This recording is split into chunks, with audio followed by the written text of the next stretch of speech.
Hello, Tim. Hi, Ellis. How you doing? I'm good, thank you very much.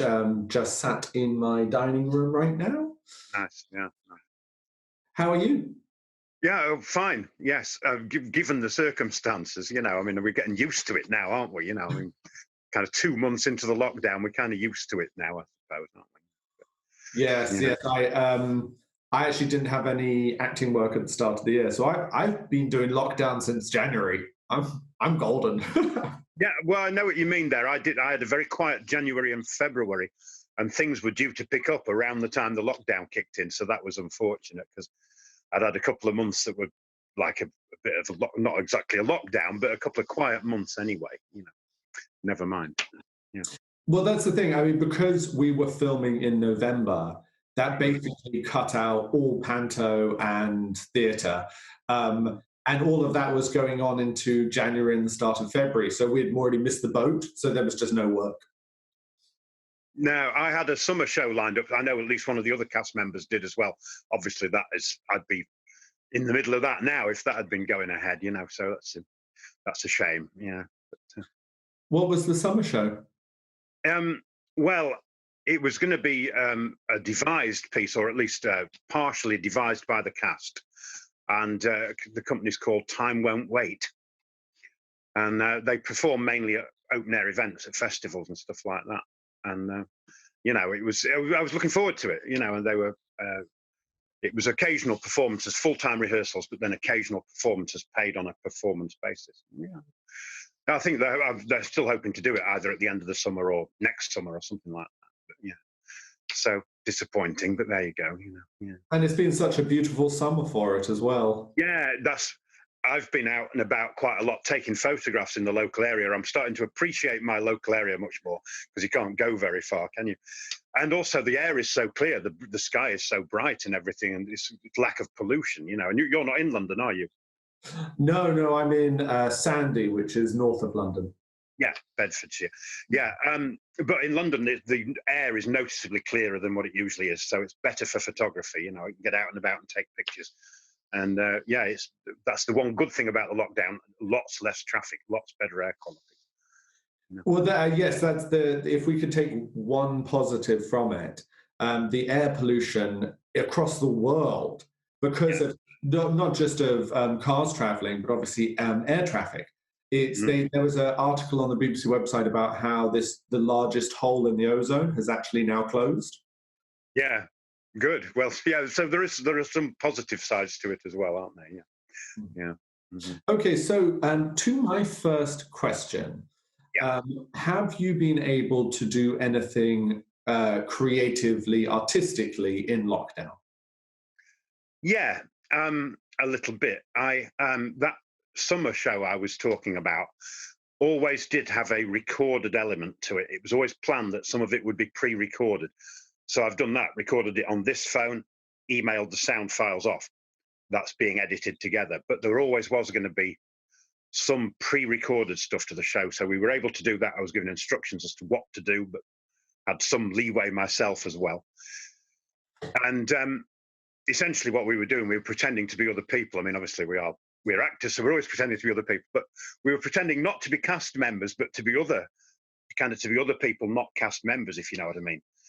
Like to be members of the public and have their voices included in the show. That was what we were pretending to be. So anyway, so I did a bit of that. And I also got contacted by a filmmaker who is hoping to do something later in the year when it's possible. And he said, well, could you record me a self-tape, just do an audition speech. It's a fairly silent film. He said, I don't want you to do dialogue. Do me an audition speech of your choice with a similar sort of flavour to what the film has. So I did one. I brushed up a Shakespeare audition piece and did that for him. And then he gave me some feedback and I recorded it again. So, that was creative, to do a little audition speech online. We're hoping to have a face-to-face audition when it's possible. But, yeah. So yeah, I've done a couple of creative. Oh, and my hobby is playing the guitar anyway. So I've done lots of playing the guitar because I can do that without going anywhere. So that's creative. Yeah. Can I ask, what was the Shakespeare monologue you did? Yeah, I did the piece. It's from because this film was wanted to be quite sad and or at least quite serious, and I did the piece from The Winter's Tale where Leontes goes and abandons the baby in the forest. It's very sad, you know.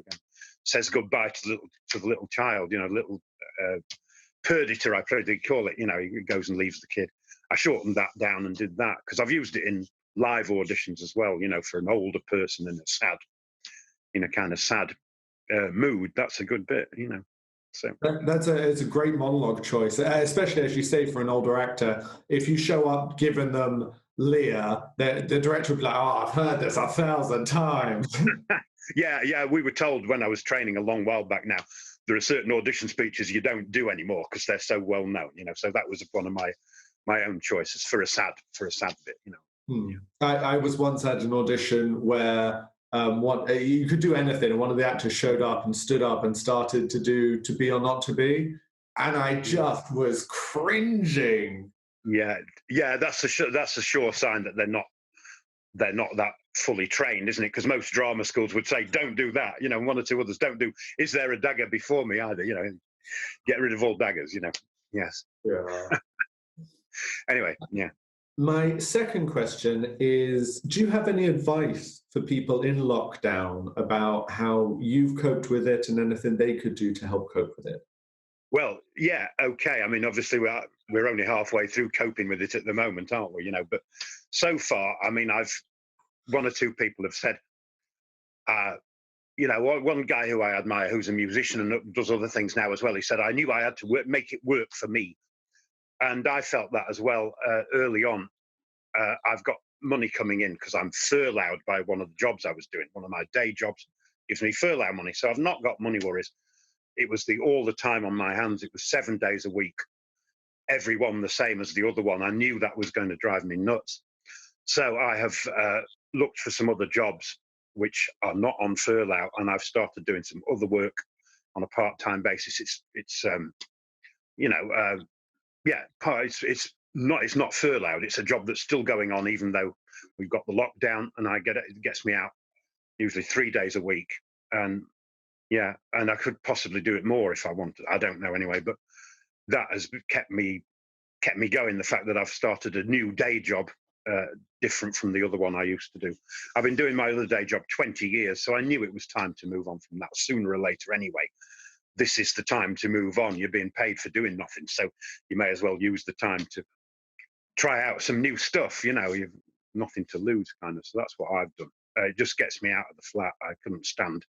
And I'm dreading anybody ringing me up and saying, oh, please, can you self-isolate for 2 weeks because you've been near somebody? You know, this tracking and tracing. I mean, what would I do if I couldn't go out for 2 weeks? I would literally go nuts. I think that's a big ask to say to somebody, can you not go out of your house for 2 weeks, please? You know, that's a toughie, I think. At least we've been able to go out for exercise and stuff. And as I say, I've taken on this other job, which gets me out and about. So that's what kept me sane. I don't know if that's any good advice to anybody else, but you know. No, I think especially when you were saying that you recognized what it was and you were like, okay, how to make this time work for me. I think it's really good piece of advice for everyone. It's a very difficult situation. They keep using the word unprecedented and stuff like that, don't they? You know, it's like nobody saw this coming in a million years, did they? You know, you just got to try and make use of it, kind of roll with it rather than be depressed by it, you know, but that's easier said than done. I was glad you said you'd call up today. It's nice to have a chat with somebody I haven't seen for 6 months, you know. And my final question is, how do you think this will, do you feel it will change the industry? Do you feel that any good will come from it in the industry? Ooh, that's a very good question. I don't know. Certainly, you know, film and theatre, film, TV, and then theatre are very different, aren't they? Theatre has more of a problem here because they're having trouble getting. They've no idea when they're going to open the theatres again. I mean, I've heard April 2021 mentioned. I've heard it might be a 12-month shutdown eventually. Some of the theatres are kind of saying that's what they think is going to happen. They might not reopen until spring next year. That would be a real shame. Film and TV is gradually going to get back to normal, isn't it? Didn't they say they're going to start filming some soap operas fairly soon with social distancing or something like that? I think some of the TV shows, they said they might start trying filming some stuff in June, I thought. But did you hear that as well? Yes, no, I because EastEnders or something was Yeah. going to try to do that. I don't know how, because I understand you can social distance from the crew, but obviously characters who aren't social distancing if they're in the same family, how are you going to do that with the actors? Yeah, very good point. I mean, it would be obvious that stuff has been shot in lockdown, won't it? Because everybody will be standing on opposite sides of the room, you know. That, yeah. Well, unless you could do like the Lord of the Rings thing, where one person's actually like really far across the room, and it looks like they're just chatting. Yeah, they did it. They did it in Harry Potter with Hagrid, didn't they? Because Hagrid's meant to be a giant, isn't he? So they kind of didn't show him usually in the same shot with the others because he's meant to be a really big guy, Hagrid, isn't he, compared to the others? So you know, there's kind of trickery where you can make it look like the characters are closer together. But yeah, I think it's the theatre that's the worry, isn't it? Because the film and TV will get back to. I mean, the changes, I don't know. Long-term changes, certainly. Short-term changes. Long-term, don't know. Remind me, do you do more theatre than film, or are you mostly film-based?